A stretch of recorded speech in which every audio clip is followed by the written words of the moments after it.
Hi, good evening, Dr. Trout, and anyone else and everyone else who may view this final video.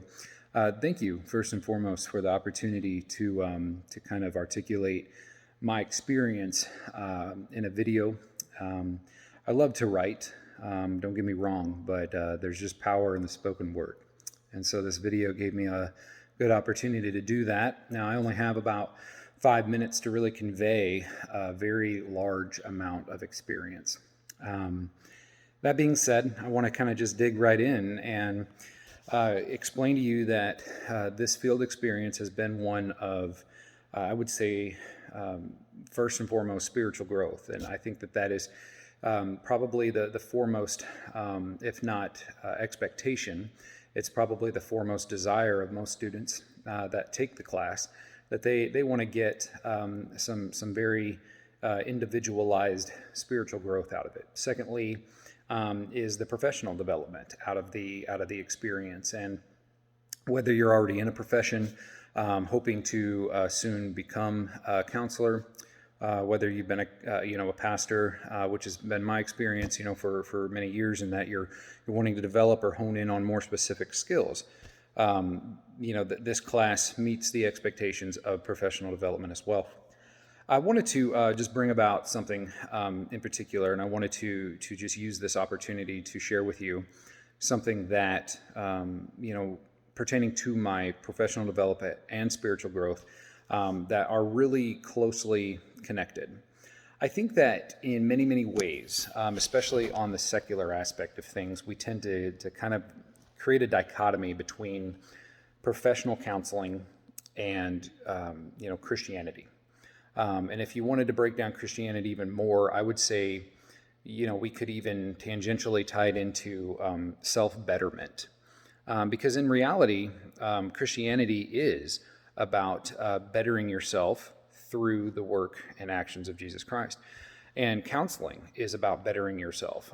And Dr. Mark Mickman, who wrote the book Psychology, Theology, and Spirituality in Christian Counseling, provides an amazing comprehensive look at how we can connect the behavioral science aspect of counseling and psychotherapy in general, how we can connect that to theology, spirituality, and overall Christianity.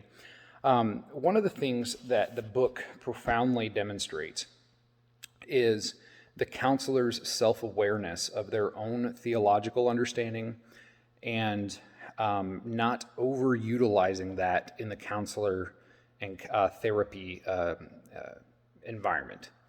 And one of the best things that he does, he calls it maintaining a humble awareness of limited knowledge. I think that this goes two ways, especially in my program, which is the Master of Arts in Human Services with a focus on marriage and family. I'm not in a licensure program. I'm not in a program designed to catapult a career as a psychotherapist or as a counselor, honestly. I am in a program that focuses an approach on how to better utilize the skills that I've ascertained as a pastor and better assist others in the betterment of themselves. That's how I view it. Now, I think that maintaining a humble awareness of my limited knowledge can come in the form of both my psychological understanding, my behavioral science understanding, as well as my theological and my limited knowledge in Christianity.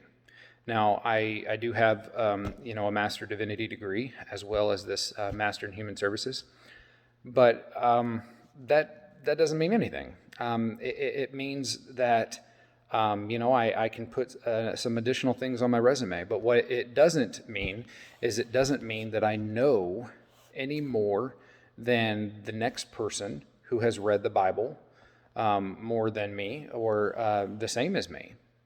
It just simply means that I have studied and that I have a hunger and a desire to know. So maintaining a humble awareness of my limited knowledge really helps me as a pastor, as a theologian, and as a therapist and as a counselor, if you will. It helps me maintain reality. And that is all humility really is. Humility is all about demonstrating reality. Humility is not about looking at yourself downwardly. It's looking accurately at yourself. That's all humility is. And so my prayer in the conclusion of this course, and what this course has really taught me, and reaching back as far as my bachelor's and associate's degrees and my master's in divinity, humility is about looking at yourself in an accurate way. And the best thing that reveals that is Scripture, revealing that, yes, we are wonderfully, fearfully made. Yes, we are made in the very image of God. The Imago Dei is an extremely important Christian doctrine, but it does not take away from the fact that we are mere images of God, and that we are sinners saved by grace, and now we are saints that sometimes sin, now that we have the love of Christ in our hearts and in our minds.